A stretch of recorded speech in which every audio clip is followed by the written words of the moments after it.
hello there. Happy you could join me on my drive home today.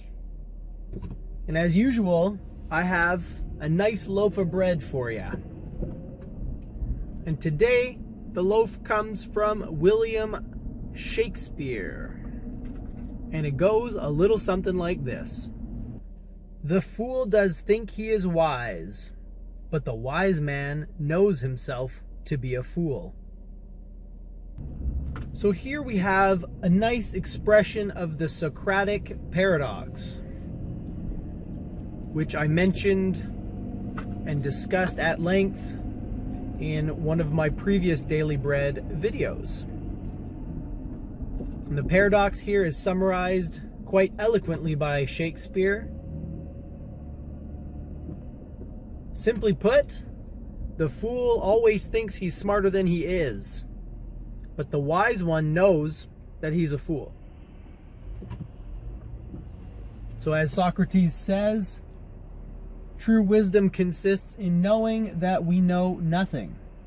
That's the first step. Now, usually I like to contrast this with other quotes about wisdom, because surely there has to be more to wisdom than simply admitting one's own ignorance. And I believe there is.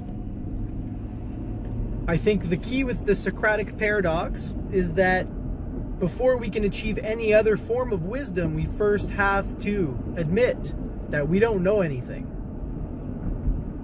And that's very painful. And in some ways, that's the most difficult step. Because our egos, or at least my ego, I know, doesn't like to be wrong. Doesn't like to admit that it doesn't know. My ego likes to have answers for everything, even when it knows those answers are bullshit. Because not having an answer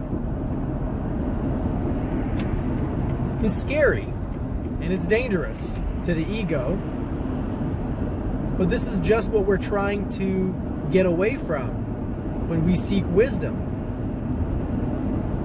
We're trying to leave the ego behind because it is a barrier to true understanding. So why does the fool always think he is wise? Because the fool is convinced that what he believes is truth and knowledge. The fool thinks that his opinions are facts, because the fool lacks the imagination and the humility to entertain alternative viewpoints in any depth. He may claim that he has considered the other side, but really, in all likelihood, he has done his best to distort the other side and misunderstand the other side so that he has every reason to assert his own ignorant views on the world. Now, I keep saying he, and I know some of you might think that's a little sexist, but in my experience, men are much more ego-driven and much more foolish than women. I don't know why that is. I don't know if it's biological or cultural or a combination of both. Now, I also use he because I'm referring to myself. I am describing the way that I am and the way that I used to be. Because I have gone to great lengths to counteract this essential nature of mine, the arrogant, overconfident, ego-driven blowhard that I am. But in order for me to fight this nature, I have to first be aware of it. And that's the painful part. Coming to that understanding of yourself and realizing what an asshole you are, what an ignoramus you are. The good news is that in doing so, you take the first step toward achieving true wisdom. Now, what would be a second step? Because as I said, it can't just be the Socratic paradox. There has to be more. It can't just be admitting your own ignorance. Because that's a solid first step. That sets the stage for true education. But where's the next step come? I've already kind of mentioned it.